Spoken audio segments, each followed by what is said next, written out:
Hey travelers, I had an amazing time on my recent visit to the hinterlands of Ferelden. I love the scenery, of course, but it paled in comparison to the Ferelden people and their rich history.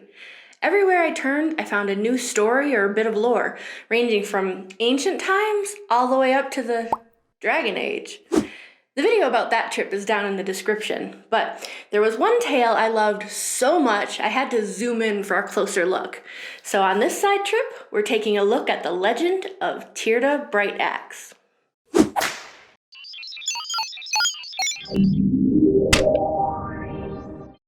Tyrdda is probably the first thing you'll notice when you reach the small village called the Crossroads. She's represented there in a huge statue that towers over the buildings, brandishing a sword and clearly not having her best day ever. Her tale is told through a poem engraved on 8 different statues across the region. The poetic language of the piece is beautiful, but for the sake of clarity, I'll also give you the CliffsNotes version. The story begins on a statue called Tyrdda Bright-Axe, Avar Mother. To understand the significance of that, we need a little backstory. The earliest human tribes in this region were collectively known as the Alamari. 2,000 years ago, give or take, one tribe split off, making the seemingly odd choice to move off the fertile plains up into the harsh frostback mountains to become the Avar. The story of Tyrdda, first chieftain of the Avar, explains why. The first verse of the poem goes like this. Tell the tale of Tyrdda Bright-Axe, mountain maker, spirit's bride. Free her people, forged in fastness, made in mountains, hardy hide. Wise in wisdom, calm in counsel, great in gifts her grateful guests. Sacrificed she did to spirits, took their teachings, followed quests. Bright her axe, unbreaking crystal, stirred to flame when temper flies. Gifted from her leaf-eared lover, laughing lady of the skies. Bested blades of all who tried, maiden spurning all requests.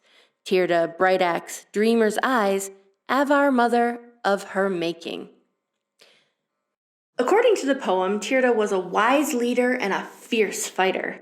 She was also what's known as a dreamer, a mage with a rare ability to enter the Fade, the realm of spirits that mages draw their powers from. Her beloved was said to be a leaf-eared spirit, or a spirit who chose to look like an elf. One of the biggest mysteries in this tale is who or what this lover might have been, but the poem does say Tyrdda refused all other suitors. One of those suitors was the subject of the next statue, Thelm Gold-Handed, the Dreamer. Thelm Gold-Handed, fingers greasy, jeweled rings with glitter shone. Took in tribes in times of trouble, fed them fat to weaken bone. Warriors great and great in number, sun-kissed swords to fight his wars. Drake-scaled shirts their bodies covered, heart wine stained the salty shores. Told his tribes a tale of treasure, over sea to north it gleamed. Whispered words to drive the droves to golden city where he dreamed.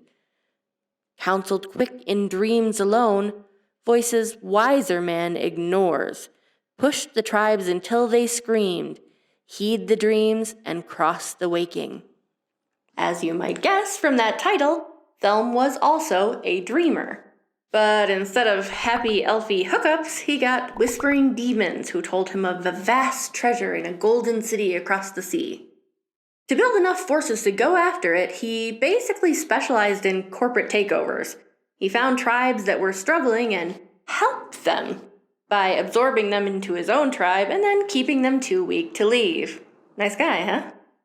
The third statue is called Thelm Gold-Handed, the Tempter. And the poem says this. Honey-tongued was Thelm to Tyrdda, gifts of gold and steel to start. Wanted Tyrdda's men for warriors, stolen tribe from stolen heart. Cold her tribe, the gold hand counseled, lean from winter's wind-knife chill. Be my bride and cross the waking, eat the gilded city's fill. Tyrdda Bright-Axe, fraught with fury, crystal axe-head stirred to blaze, heeded well her leaf-eared lover, unabashed by lustful gaze. None shall break my tribe apart, not with demon words that kill. Fear my fury's fiery rays. Dream words lie, their thirst unslaking. In other words, Thelm tried his schmoozing wiles on Tyrdda, offering lavish gifts and bountiful feasts. But our girl Tyrdda wasn't buying it and told him to take a hike. Apparently, Thelm shared my opinion of hiking. His tribe and Tyrdda's then had a huge battle. Tyrdda Bright-Axe, Thelm gold-handed, battle brought with blade and axe. Thelm in mail and shields of silver, shining sheen to turn attacks. Blade of dragon bone now blooded, warrior throats wrung raw with cheers. Tyrdda stands, her bright axe blazing, leg still weeping battle tears. Bright the axe of leaf-eared lover, laughing lady of the skies. Fire flares as Thelm gold-handed, honey-tongued, repeats his lies.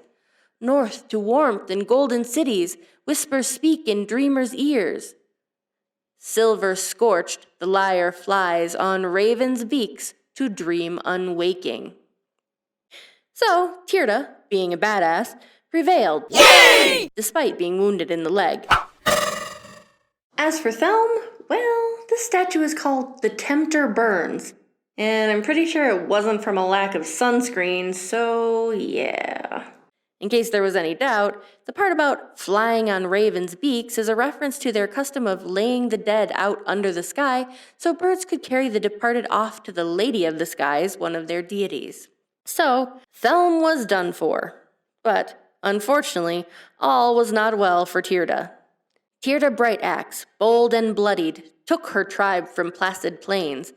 Tribes with blades by farming blunted, chased and fought their parting pains.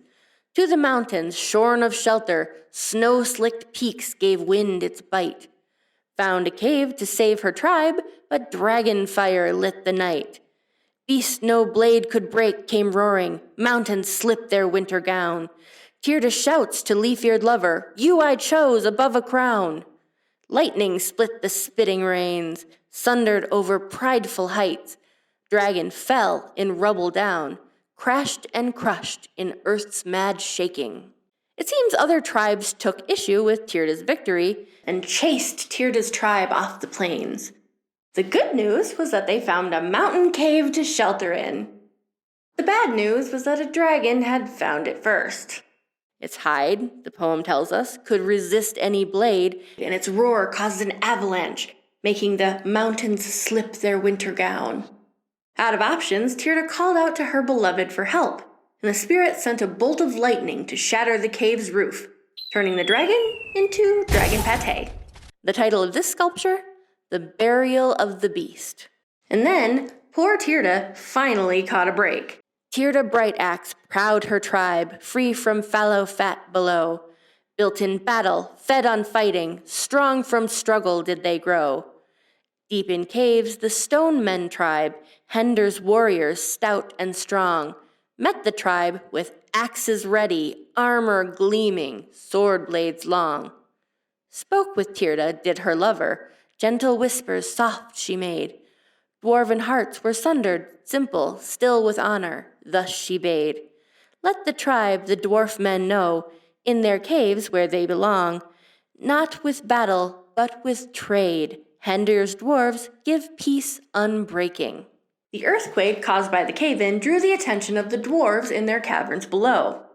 Though the dwarves and humans were wary of each other at first, they managed to make peace, as counseled by the leaf-eared lover.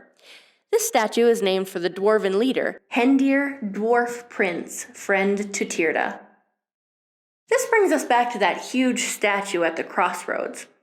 If things were going so well, we might ask, why does Tyrdda look so bummed out? Tyrdda Bright-Axe, dwarf friend chieftain, with her leaf-eared lover lay. Woke she did to love-sweat morning, lover gone in light of day. Dream words whispered, spoken soft, still the silence crushed and crashing. Dead her tribe, unless a child could keep her line in warrior fashion.